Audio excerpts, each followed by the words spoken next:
주소서. 내 생명이 참 사랑의 향기로 간 데마다 풍겨나게 하소서.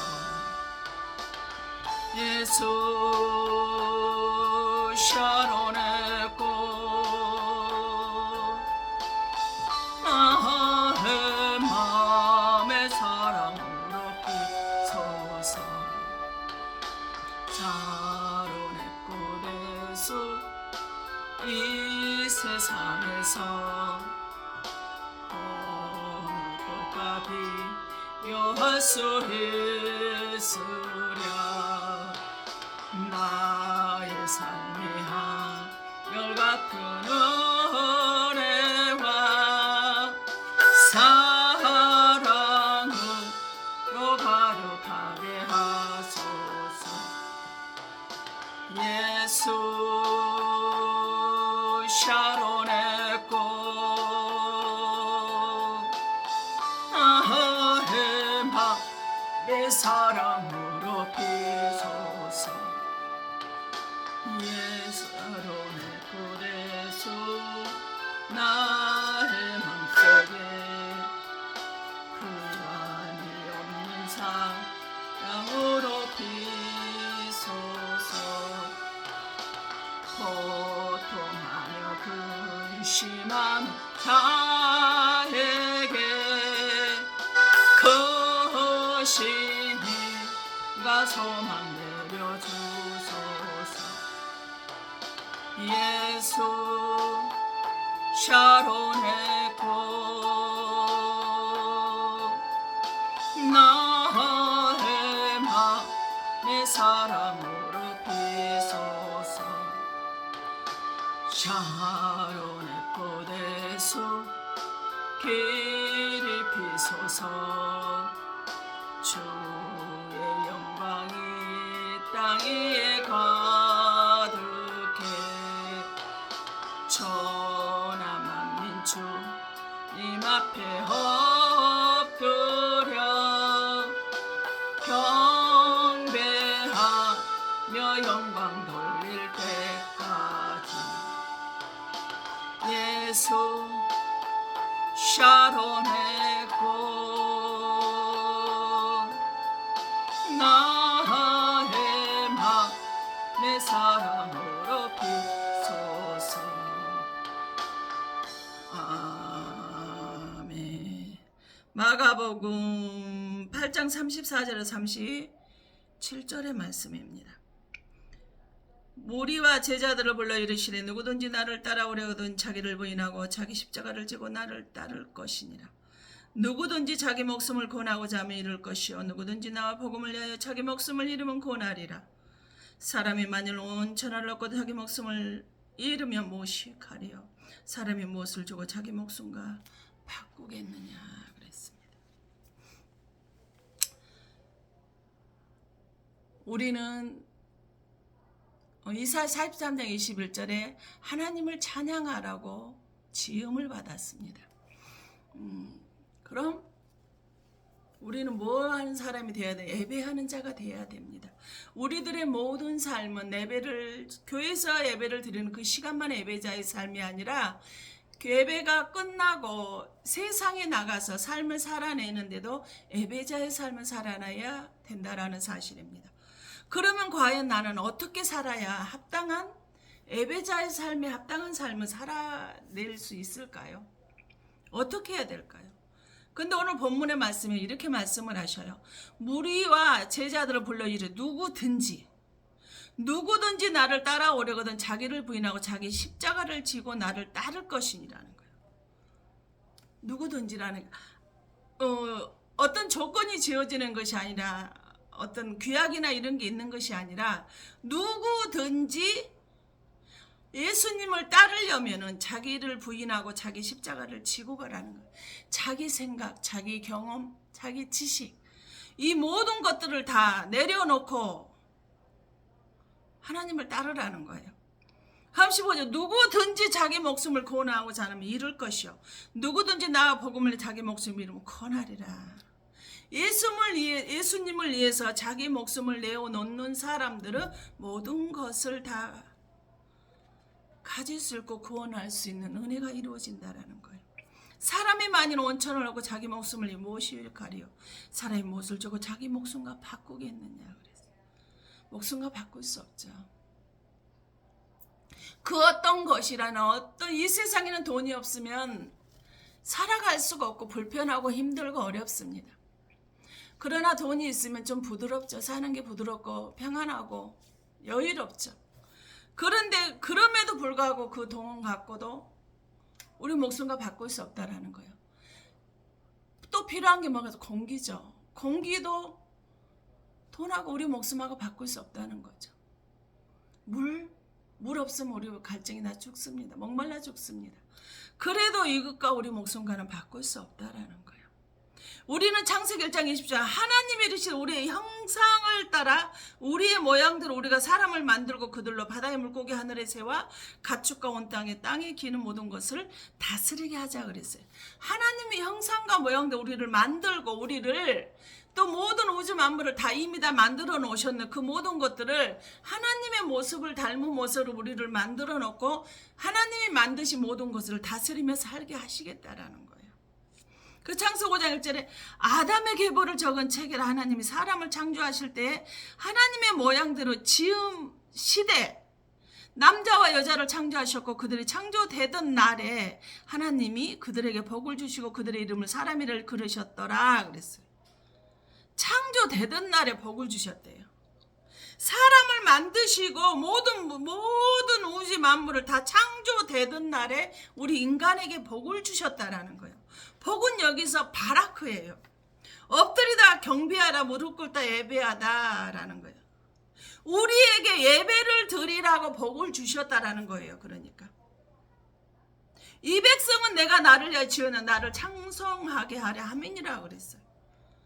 창송하게 하는 것은 찬송가를 부르고 노래로 부르라는 것이 아니라 하나님께 경배하라는 거, 하나님을 예배하라는 거예요. 하나님께 엎드리라는 거예요. 그게 복이라는 그런 사람에게 복을 주셨다. 그러라고 복을 주었다라는 거예요. 근데 우리는 세상적인 거 내가 무엇을 가지고 누리는 거를 복이라고 생각을 하는 거예요. 내가 그럼 온전하게 하나님께 예배를 드리고 엎드리고 살았는 걸 한번 봐보셔야 되죠. 예배자의 삶이 내가 어떻게 하나님이 얼마나 어떤 모습으로 하나님께 엎드리고 하나님을 찬양하며 살았는가를 알아야 돼. 그럼 내가 복이 있는 자가 복이 없는 자가 알 수 있겠죠. 그래서 창세기 1장 28절에 하나님이 그들에게 복을 주시며 하나님이 그들에게 이르시되 생육하고 번성하여 땅에 충만하라. 땅을 정복하라. 바다의 물고기와 하늘의 새와 땅에 움직이는 모든 생물을 다스리라 하시니라. 생육하고 번성하고 땅에 충만하고 정복하고 모든 것을 다스리며 살라고 복을 주셨어요. 하나님께 엎드리고 경배하는 자, 예배자의 삶을 살아가는 사람에게는 이 모든 것을 생육하고 이 땅에서 필요한 모든 것 생육하고 정복하고 충만하고 번성하고 다스리는 축복을 우리에게 허락해 주셨다라는 거예요. 그럼 우리는 돈을 다스리고 정복하고 살아야 되겠죠. 근데 우리는 돈의 노예가 되어서 살아가고 있어요. 오히려 너희들은 그러한 것들을 정복하고 살라고 그러셨는데 다스리고 살라고 말씀을 하셨는데 오히려 돈이 노예가 되어서 우상 숭배가 되어서 살아가고 있는 모습이더라는 거예요. 하나님보다 돈을 먼저 앞에 두는 거예요. 하나님보다 내가 세상에서 인정받는 거를 나를 드러내는 것을 오히려 우상을 내가 교회 안에 있으면서 내가 내 자신이 우상에 대해 살아가고 있는 삶이에요. 하나님이 이렇게 해서 하라고 우리에게 복을 주신 거 아니거든. 예배자의 삶을 살라고 하는데 우리는 오히려 우상을 숭배하고 살아가고 있더라는 거예요. 그러다 보니까 나는 교만해질 수밖에 없고 하나님보다 돈을 나를 드러내는 거를 잘난 척하는 걸 하다 보니까 교만해질 수밖에 없고 심판자의 자리에 서 있을 수밖에 없더라는 거예요. 하나님이 되어서 하나님이 그 자리에 올라가 살고 있더라는 거예요. 이것은 다스림에는 내가 노예가 되어 살아가고 있는 거예요. 돈의 노예가 돼서 살아가고 있다 보니까 받은 것은 많은데 누리고 있다라고 생각해 어느 순간 하나님께서 싹 묶어놔 버렸어요. 네가 돈의 노예가 돼 더 이상 살지 못하 깨닫고 회개하고 그를 정복하고 다스리고 사는 것을 아버지 하나님께 해결해 주시려고 돈을 다 묶어놔 버렸어요. 돈 자랑하니까요. 자식 자랑하고 있으니까, 자기 자랑하고 있어, 자기 드러내고 잘난 척하고 있으니까, 그래서 힘들고 어렵게 사는 사람 무시하고 멸시하고 살아가고 있으니까 자기가 하나님의 자리에 우상 심판자의 자리에 살아가고 있는 그 모습이 그걸 다 묶어버리더라는 거예요. 이사 3장 10절 너희들은 여호와의 책을 찾아서 읽어보다 그의 입이 그것들을 명령하셨고 그의 영이 그것들을 모으셨다고 그랬어요. 하나님 말씀으로 들으세요. 사람의 소리로 하는 기밀의 소리로 하나님 말씀으로 들으시라는 거예요. 그래서 디모데후서 3장 10절 모든 성경 하나님의 감동으로 지어진 것이기 때문에 사람이 기록은 했지만 그것을 기록하게 하시기는 여호와의 입이 명령하여 그의 영들이 모으셔서 사람을 통해서 한자 한 소절 한 소절 한 글자 하나님께서 기록하게 하셨단 말이에요. 그래서 베드로 2장 8절에 하나님의 말씀에 순종하지 않기 때문에 넘어지는 거예요. 그들을 이렇게 정하신 거죠. 누구든지 자기를 보이는 자기 생각, 자기를 우상, 교만하고 자만하고 잘난 척하고 자기를 드러내는 사람은 하나님의 자기 목숨을 잃을 거라는 거예요. 살아있으나 죽은 자라는 예배자의 우상을 숭배하고 살아가는 사람은 예배자의 삶을 살아가는 것 같지만 교회 안에 있는 것 같지만 하나님의 말씀 안에 있는 것 같지만 죽은 자라는 거예요. 우상 숭배자라는 거예요. 노예라는 거예요.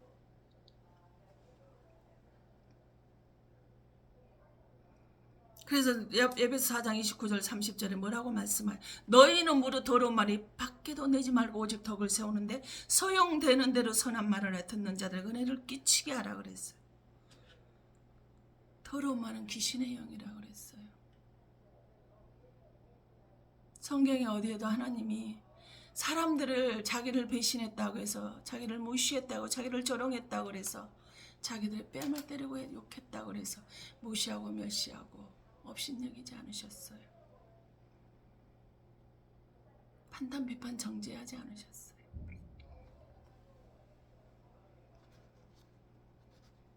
오히려 온유하고 겸손하게 그들을 아버지께 용서를 구하며 저들의 무슨 일을 하는지 모르는 사람들이니 용서해달라고 하나님께 구하는 모습이었어요. 그 성령을 근심하게 하지 말라. 그 안에서 너희가 구원의 날께 인기심을 받았느니라 그랬어요. 성령 근심하게 하지 마십시오. 내가 돈 자랑하고 잘난 척하고 우상의 자리에 들어가셔서요. 하나님이 받아야 될 영광 다 가로채고 사시면서 성령 근심케 하지 마시라는 거예요. 뭐가 그렇게 달라서 자기 드러내고 싶으십니까? 뭐가 그렇게 잘나서 나보다 못한 사람들을 무시하고 멸시하는 거냐고요. 잠언 16장 9절에 사람의 마음 자기 길을 계획할 때 그 길을 인도하시는 일은 여호와시라고 말씀을 하셨어요.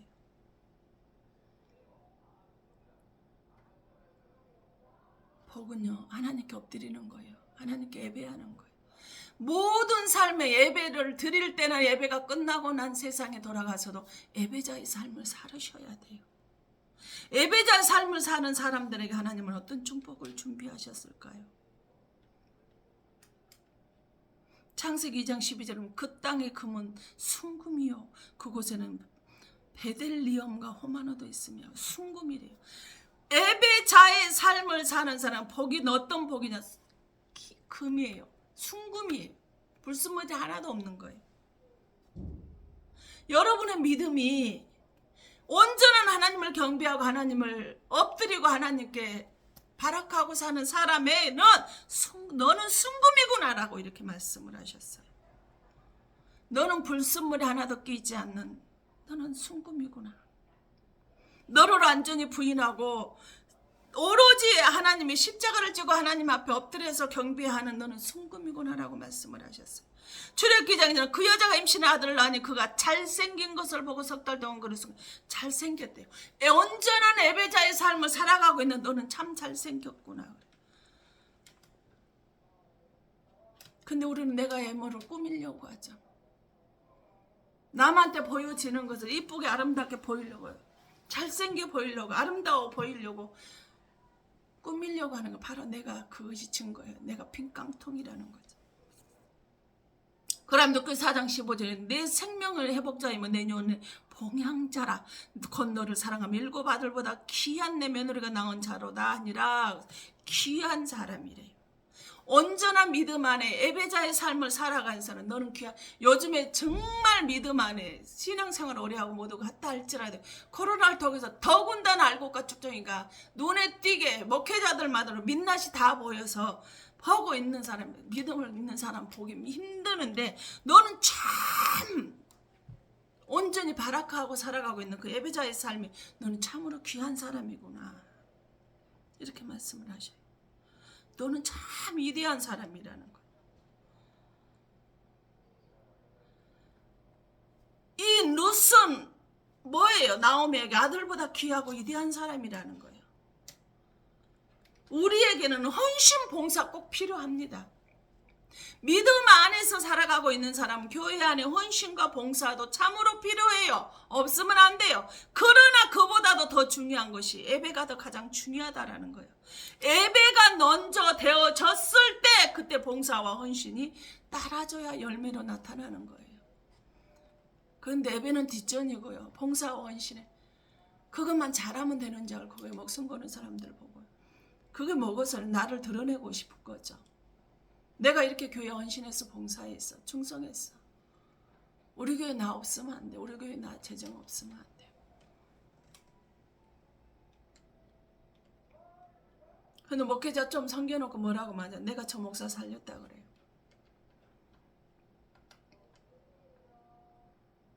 그 교회 나 없으면 안 돼.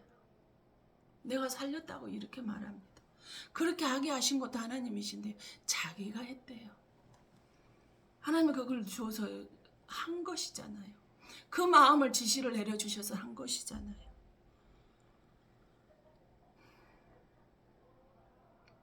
근데 자기가 내가 귀하고 위대한 사람이라고 떠버리고 다녀요. 근데 하나님께서 온전한 예배자의 삶을 되어진 사람한테 너는 참 귀하고 위대한 사람이라고 하나님은 우리에게 이렇게 인정해 주시는 거예요.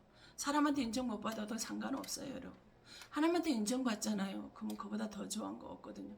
근데 우리는 사람한테는 인정을 받으려고 하나님한테 인정받는데 떨어지는 거예요. 사람한테 인정받으려고 집중하다 보니까 하나님은 뒷전이 되어버릴 수밖에 없죠.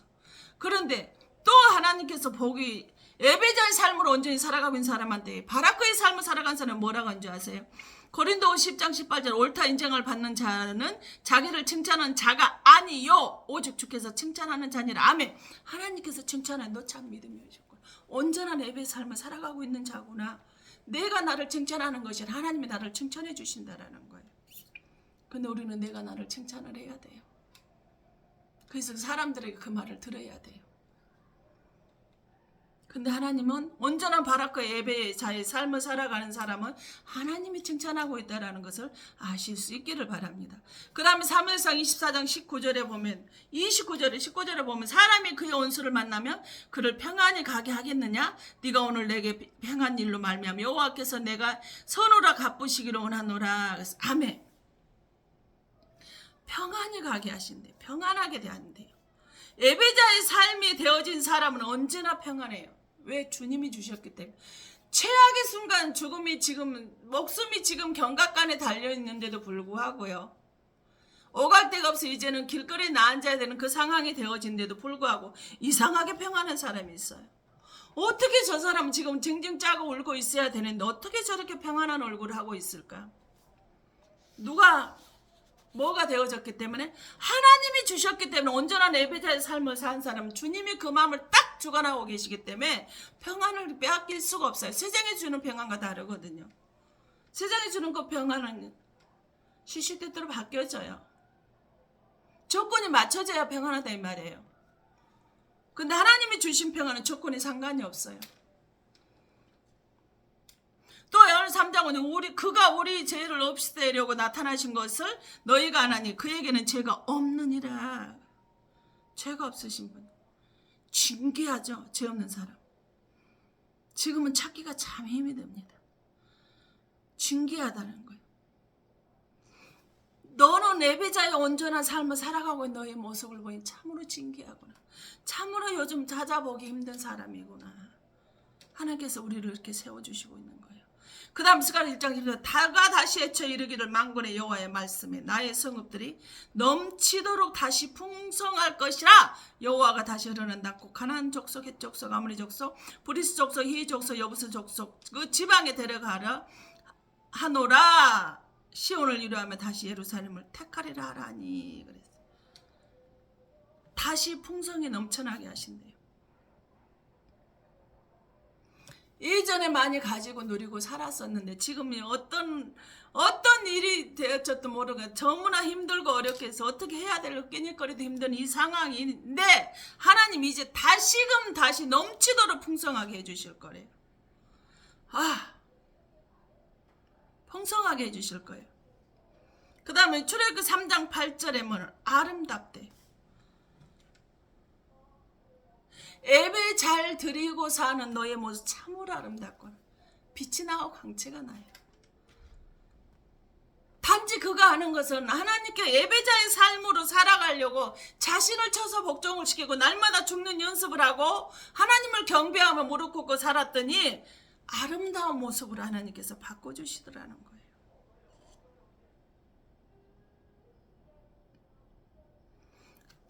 그 다음에 사사기 16장 25절은 그들의 마음이 즐거울 때에 이르되 삼손을 불러다가 우리를 위하여 체주를 부리게 하자 하고 오게 삼손을 불러내면 삼손이 그들을 위하여 체주를 부리는 그들이 삼손의 두 기둥 사이에 세웠더니 마음이 즐겁대요. 온전한 예배자의 삶을 사는 사람은 어떤 상황에 되어진다 할지라도 마음이 즐겁대요. 저 같은 거로 예를 들자면 육신의 고통으로 지금 질병으로 고통으로 정말 너무나 아파서 나도 모르게 눈물이 나올 정도로 아픈데도 불구하고 이 마음은 어떻다라는 거예요? 즐겁다라는 거예요. 항상 즐겁게 되어진다라는 거예요. 하나님이 그렇게 해주신 거예요. 제가 믿음이 있어서 어떤 것이 있어서가 아니 성품이 아니라 하나님이 내게 그 마음을 주셨기 때문에 마음이 즐거울 수 있다 이 말이에요. 하나님이 주신 평안 속에서의 말입니다. 그 다음에 느헤미야 2장 10절에 호른 사람 삿발락과 종이었던 암몬 사람 도비아가 이스라엘 자손 흥하게 하려는 사람이야 땀을 듣고 심히 근심하더라. 그래서 아멘 뭐예요? 흥하게 잘되게 이스라엘 자손 예배자의 삶을 살아가는 사람 복 있는 바라크의 삶을 사는 사람 흥하게 잘되게 되어져 있다 이 말이에요. 번성의 축복이 넘치게 되어져 있더라는 거예요. 상처가 깊을수록 부정적인 언어가 많이 나오는데 이제 말부터 바꾸십시오. 번성하고 싶으세요? 넘치도록 다시 풍부해지고 싶으세요? 다시 믿없이 하나님의 말씀대로 살아가고 싶으세요? 언어부터 바꾸세요. 생각부터 바꾸세요. 더러운 말 입 밖에도 내지 말고 성령 근심케 하지 마시고 잘난 척 하지 마시고 남한테 인정받으려고 하지 마시고 온전히 예배자의 삶을 살아가 보세요.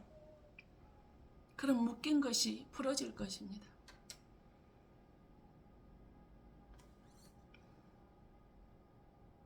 시편 112편 5절에 그 은혜를 베푸며 구워주는 자는 잘 되나니 그 일을 정의로 행하리. 다음에 뭐예요?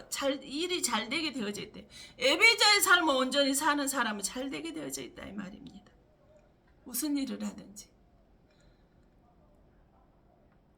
큰 노력하지 않아 하나님께서 잘 되게 하시려고요 작정을 하시고 일을 해주시잖아요. 그럼 지금 아무것도 별로 뭐 한 것도 없는데 그냥 끄적끄적 했는데도 하나님께서 잘 되게 해주시고 저는 우리 가족을 통해서 제가 당대다 보니까 저는 모든 헌신하고 봉사하고 충성하고 기도로 믿음으로 예배로 물질로 목숨을 걸었습니다. 아직까지 가족들은 지금 그 협조를 하지 않고 있지만 그러나 가족들에게 하나님께 잘되게 풀어지는 일을 볼 때 너무나 저는 아버지 형제간 중에서 가장 잘되고 잘 풀렸거든요. 제가 한 것은 온전히 예배자의 삶에 목숨 걸고 살았던 것뿐입니다. 다른 거 하지 않았어요. 하나님의 자녀로서 백성으로서 하나님을 찬송하는 자로서 지음 받은 자답게 예배자의 삶을 살았더니 하나님께서 잘되게 해주시더라는 거예요. 그 다음 시편 119편 2절에 여호와의 증거들을 지키고 진심으로 여호와를 구하는 자는 복이 있도다 그랬어요. 하나님 앞에 예배자의 삶을 사는 사람에는 복이 있대요. 복 있는 사람 어떻게 시편 95장 우리가 굽혀 경배하며 우리를 지으신 여호와 앞에 무릎을 꿇자. 하나님을 경배하며 무릎 꿇고 예배하고 경배하는 사람에게는 엎드린 사람에게는 복이 있는 사람이래요. 하나님이 다른 거 원하는 거 아니잖아요 지금.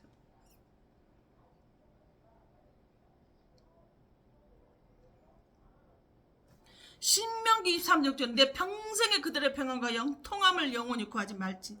네가 예배자의 삶을 살아가는 구하지 않아도 네 평생의 평안함과 형통함이 함께 있을 거라는 거예요.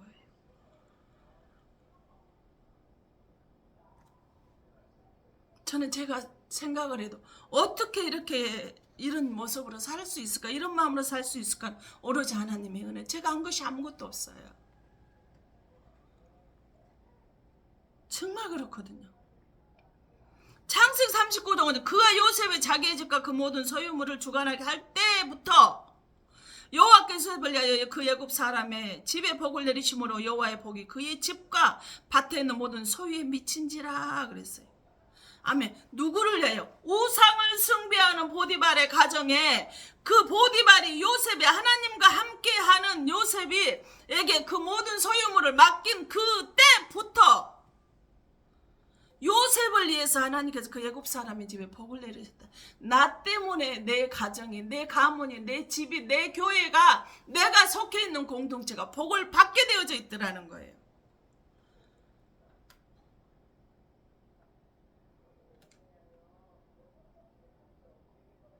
그들의 거기 사는 모든 집과 밭에는 모든 소유물에 하나님의 복이 미쳤대요. 그럼 끝나지 않았나요? 여러분의 복의 근원의 통로가 되어지는 거예요.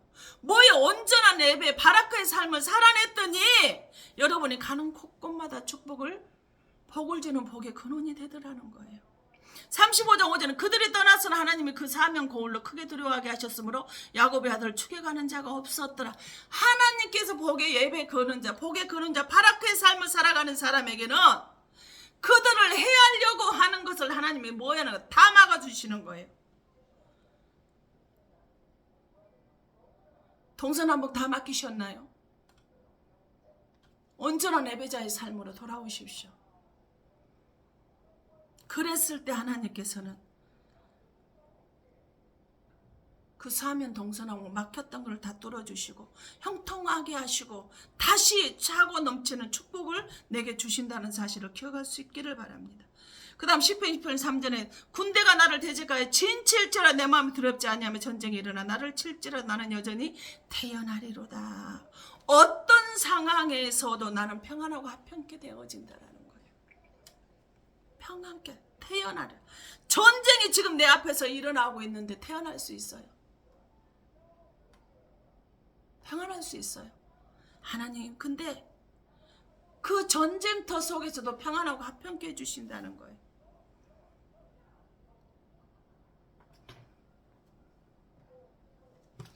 다니엘 9장 6절에 그가 장차 많은 사람들과 더불어 한 일의 동안을 언약에 굳게 맺고 그가 그 아래 절반의 제사와 예물을 금지할 것이며 또 바가에 가져간 것이 날개를 의지하며 설 것이며 또 이미 정한 정말까지 진노가 항폐하게 하는 자에게 쏟아지려 하였느니라. 아멘. 제사와 예물을 금지하는 거예요. 요즘에 헌금 많이 하지 않습니다. 제사, 예배를 금지해요. 예배하는 거. 예배가 점점 없어지고 있어요.